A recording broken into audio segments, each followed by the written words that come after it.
Nancy did a heck of a job with the berries. I'm going to try to follow up, and I only do this once or twice a semester, so here's what we're going to do. I don't know if you guys know the nerve endings here on the skin. And if you look at like this, why are you worried?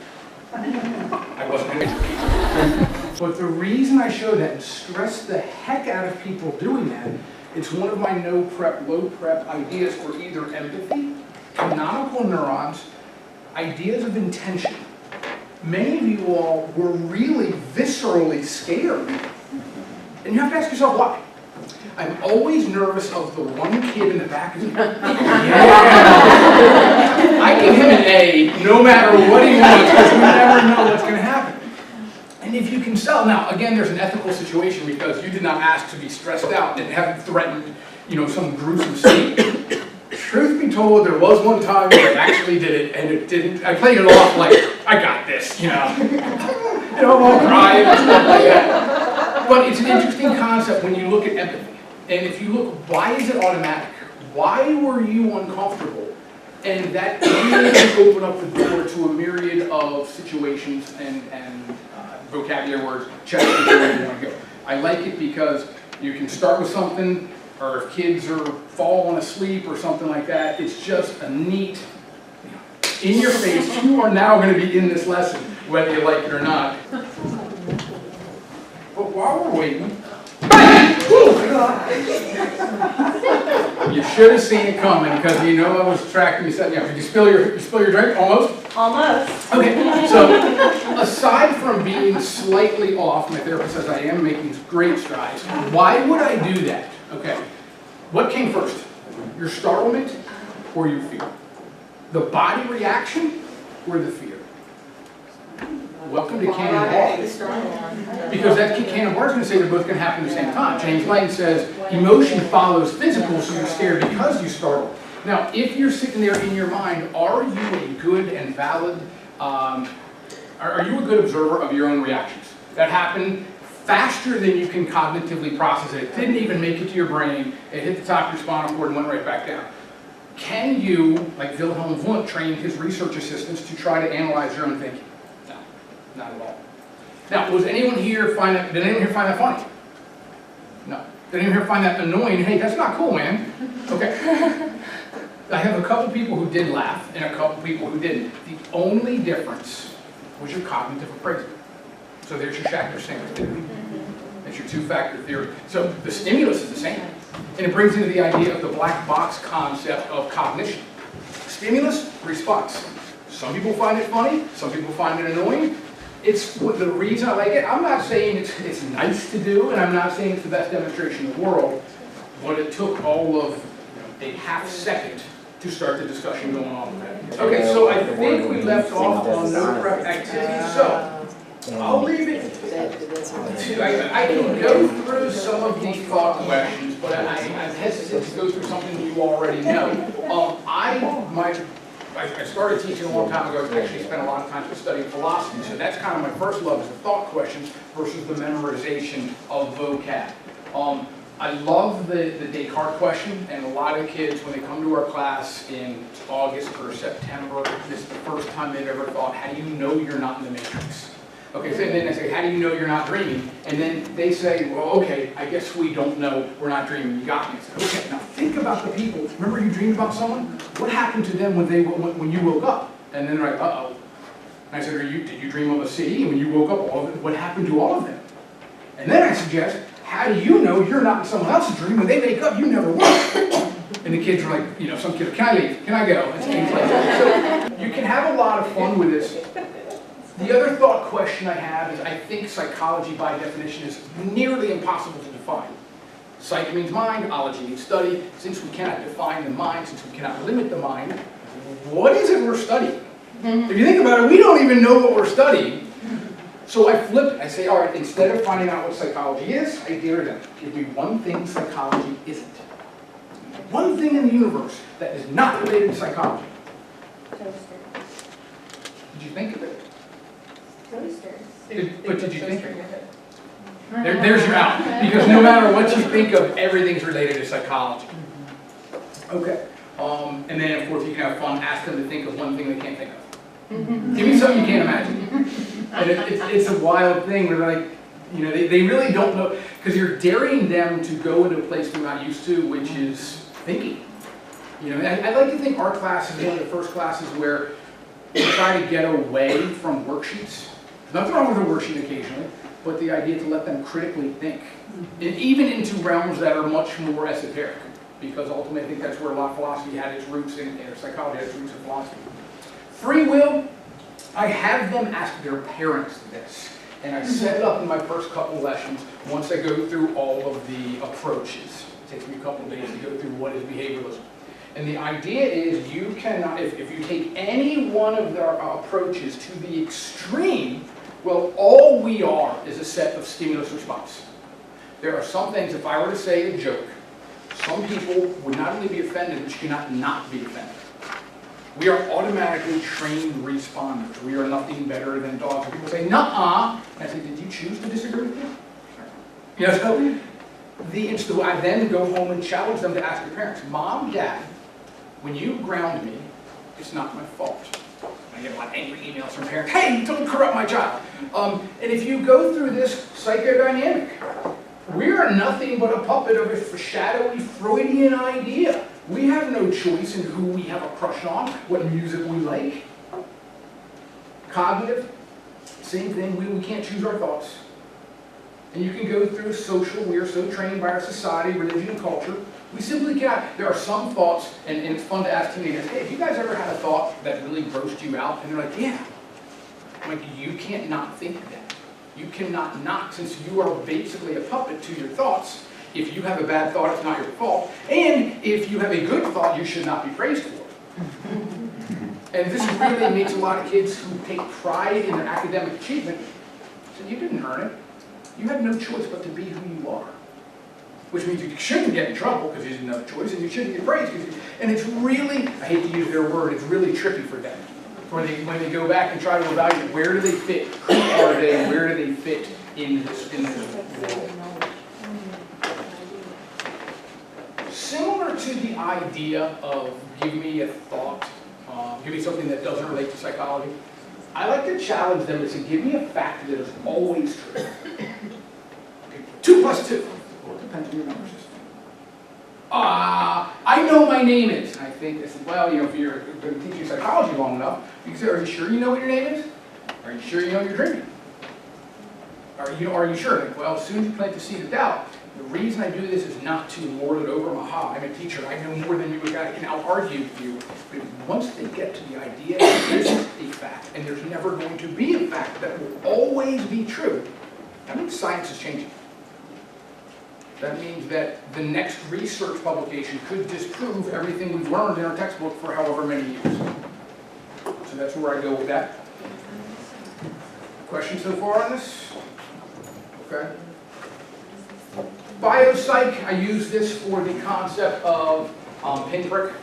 And be careful with this. I think you guys know your own students, what you can get away with. Take a pencil or sharp as you can use, little pen. Have one student, I'll touch students. Have one student pinprick one kid here, move over a millimeter, and can they tell the difference? And probably not. Okay, or some other place that doesn't have a lot of space on the cortex. And then do it on the pinky or the palm or somewhere that's sensitive, and absolutely they can do that. Again, these are not the flashiest, the best things, but they're super easy. They take 5 minutes, and they propel the class into a place we want it to be. This is a fun one too. Number 3, do neurons cause thoughts, or do thoughts cause neuronal activity? And it's an interesting concept of, sure. And then this goes back to free will. It has 1 foot back in that earlier thought question I had on the bio paradigm. If you have a good idea, where did it come from? And did it come from a bunch of neurons? Okay, well, what started the neurons? Did the idea start the neurons, or the neurons give you the idea? Similar to the idea when you're hungry. What in the biofeedback loop made you hungry? Or if you're attracted to someone or something like that, what gave you the idea? And so if Einstein was just a recipient of an idea that already existed in the universe, should he get credit? So it's a really, I kind of like these more thought questions. You guys been sitting around, do you want to do an activity around the classroom? Always. Who says yes? Who says no? You don't count. Let's circle up. Why not? We'll get around, start moving. You can be in the middle, you can be the notes of rain beer. Wrong view. What's that? Sorry. The first person. Okay, so what we'll do is we're getting close enough. We're going to grab hands because we're all friends. Who does not want to do this in any way, shape, or form, but is happy to whip out your phone and have a stopwatch app? All right, you got a stopwatch app. Fantastic. All right, everyone else, you are going to grab their left wrist with your right hand. Take your right hand, grab their left wrist. Sorry. There's always one. Okay, so here's what we're going to do. I'm going to be the thought. I'm going to be the prime mover, and I'm going to have an impulse. I am a neuron. These are my axon terminals. The pressure is going... I just didn't know what you're going over there. So the pressure, and you can make this any kind of analogy you want. The pressure on her wrist is going to be my neurotransmitters being released. If I don't squeeze hard enough, then dendritic threshold was not reached. She cannot feel the pressure, therefore she will not fire her right wrist. So what we're going to do, when I squeeze, we're going to go all the way around the circle. Sherry, if you would not mind, we're going to measure this first time out. This is before long-term potentiation, where we're new at this task. We have not done so. Ready? Mm-hmm. Okay, go.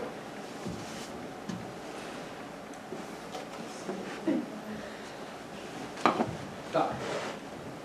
7.06. Oh, we can get this about 5.5. Oh, okay. That's our goal. And the whole idea is you want to say fingers, axon terminals or end bulbs, or whatever you want to do, squeeze. Okay. Soma, my wrist is the dendrites, and you can do this all day long. Okay, and so you can make your little metaphors. All right, ready? Mm-hmm. Go. Stop. That was 3 points. Wow. All right, grab a seat. The second one was 11. Oh, yeah. Feel free to take this activity and you can add, the speed, the quickness with which the group gets better at this becomes, whether it's plasticity, long-term potentiation, narrowness of the synaptic gap, or however you want to phrase this for your thing. Please go ahead. This is such a vague question, but I cannot get my students to remember long-term potentiation. Teenage boys or girls do elaborate handshake rituals every time they see each other, even though they've been gone for about 5 or 6 minutes. And they go, oh my God, I miss you, and they have to. And when they do that, I say to them, you can only do that with a good friend.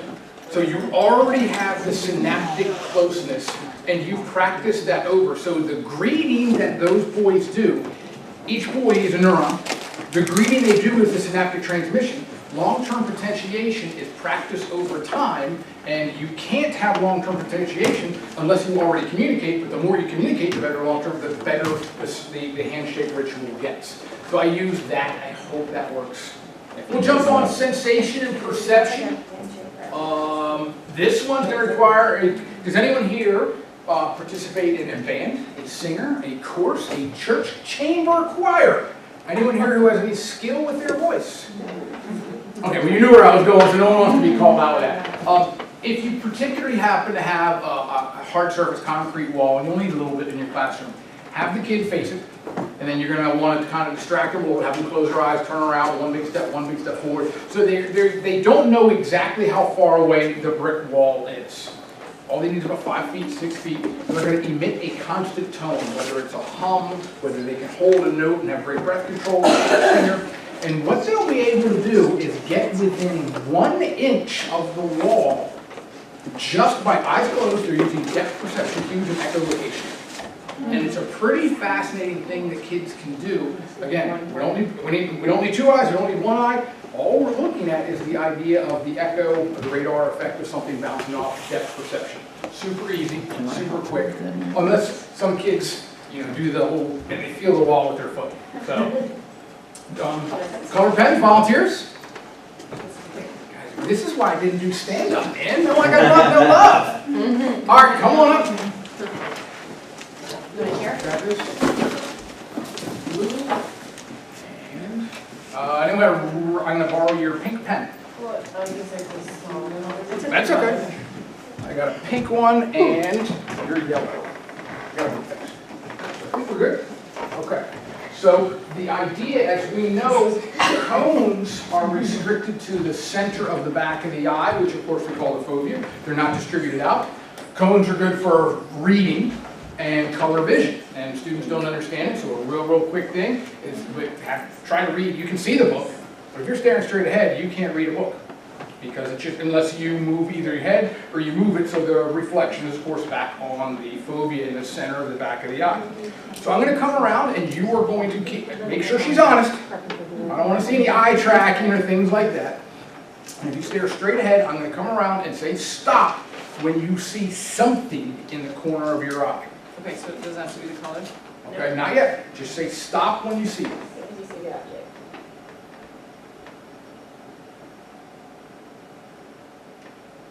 Stop. Colors. So we could do this all day long. One more time. What do we got? Oh, I think we're done with this. Thank you for participating. I forgot who these go to. Yellow. Right then. nice for you to accumulate pens. You know what you got? Pink? All right, and that's really cool. And then the tone generator, I'll end here because this is really fun. And again, I think if you've sensed my ridiculous sense of humor, or sometimes I like to put kids through the ringer, do a tone generator. And I don't know how old you are, and I don't know how good your ears are, but we know that, let's do tone generator. There we go.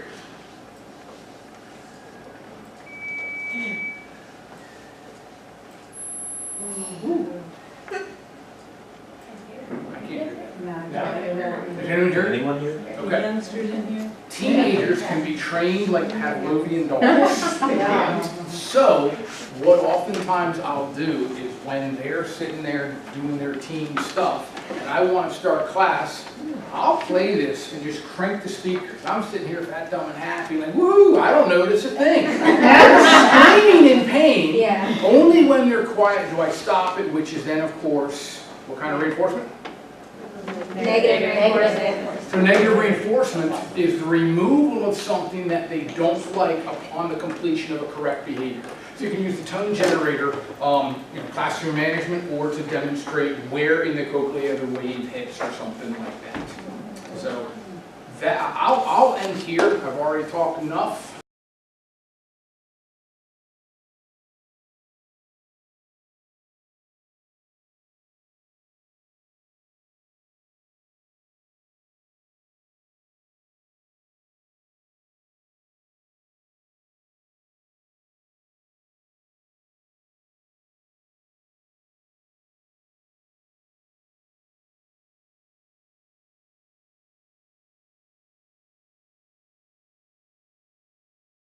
All right.